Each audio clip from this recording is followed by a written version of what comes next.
Hello বন্ধুরা, সবাই কেমন আছো? আশা করি ভালোই আছো।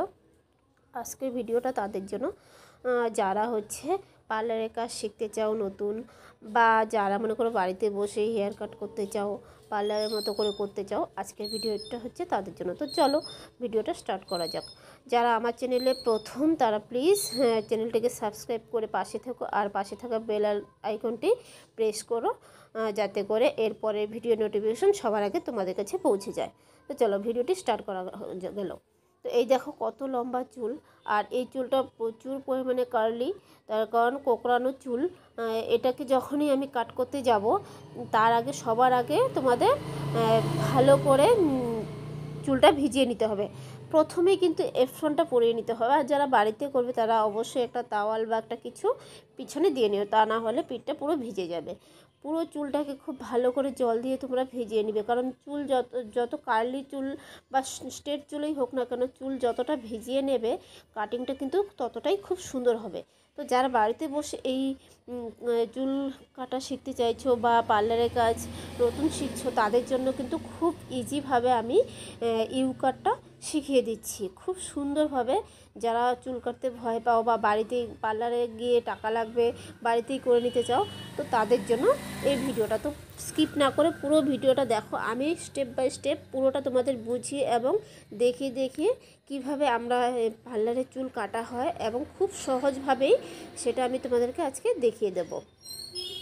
দেখো পুরো চুলটাকে আমি ভালো করে ভিজিয়ে তারপর চিরুনি করে নিচ্ছি। আর হ্যাঁ, একটা কথা অবশ্যই মাথায় রাখবে, ক্লায়েন্ট যেভাবেই চুল কাটুক না কেন অবশ্যই সিঁথিটা মাঝখানে করে নেবে, ঠিক আছে? আর ক্লায়েন্টকে অবশ্যই বলবে যে মাথাটা যেন বেশি নড়াচড়া না করে, একদম সোজাভাবে বসে থাক। তার কারণ চুল কাটা যখন হবে, যদি নড়াচড়া হয় বা এদিক সেদিক একটু মাথা করে রাখে, তখন কিন্তু চুল কাটাটা ভালো হবে না।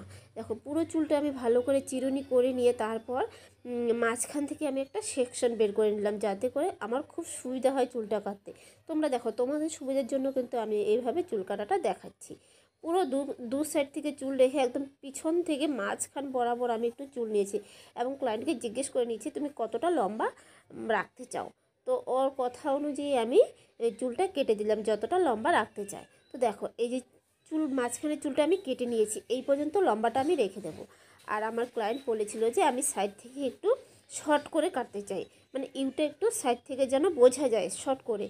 তো দেখো আমি দুপাশ থেকে, তোমরা কিন্তু দুপাশ থেকে অল্প অল্প করে চুল নিয়ে ঠিক পেছনটার মাঝখান বরাবর চুলটাকে নিয়ে আসবে দু সাইড থেকে, আর এনে ও যতটা লম্বা মানে সামনে থেকে যতটা শর্ট চাইছে সেই অনুযায়ী ক্লায়েন্টকে জিজ্ঞেস করে তুমি সেখানে মাঝখানে নিয়ে এসে কেটে দেবে। দেখো তারপর আমি দেখছি দুই সাইড থেকে চুলটাকে মাঝখানে আনার পর সমান হয়েছে কিনা। এবার এই দুটো অপশন দিয়েই কিন্তু আমি পুরো কাজটা করব। দেখো দু সাইড থেকে যে ছোট ছোট করে কেটে নিলাম, দু সাইডে চলে গেল, আর মাঝখানে অবধি আমি মাঝখানে কিন্তু একটা সেকশন করে নিয়েছিলাম, সেখানে কেটে দিয়েছি। এবার দুই সাইড থেকে আমি যে ওইখান থেকে যে কেটেছিলাম দু সাইডের চুল, সেই কাটা থেকে আমি স্টার্ট করছি। এই মাঝখান অবধি যে চুলটা আমি কেটেছিলাম এখানে এনে ছেড়ে দেবো।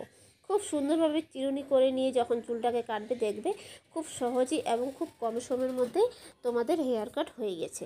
দেখো এই পাশেও আমি কিন্তু চিরুনি করে নিয়েছি, চিরুনি করে খুব সুন্দরভাবে একবারই আমার কাটিংটা হয়ে গেছিলো। যেহেতু কোঁকড়ানো চুল ছিল, খুবই কার্লি ছিল চুলটা, তো সেই জন্য হয়তো এখন তোমাদেরকে তোমরা বুঝতে পারছো না। তো চলো চুলটাকে আমি ভালো করে কাটিং করে নিই। যদি কোনোভাবে ছোটো বড়ো থেকে যায় তাহলে তোমরা আরেকটু ভালো করে দেখে নিও। যারা প্রথমবার করবে অবশ্যই একটু ভালো করে দেখে নেবে, যেন ক্লায়েন্ট বলে তুমি খুব সুন্দরভাবে চুলটা কেটে দিয়েছো। তো দেখো এরপর কি করেছি, আমি পুরো চুলটাকে শুকোতে হবে, তাই আমি একটা হেয়ার ড্রায়ার নিয়ে নিয়েছি। হেয়ার ড্রায়ার দিয়ে পুরো চুলটাকে আমি শুকিয়ে নিচ্ছি।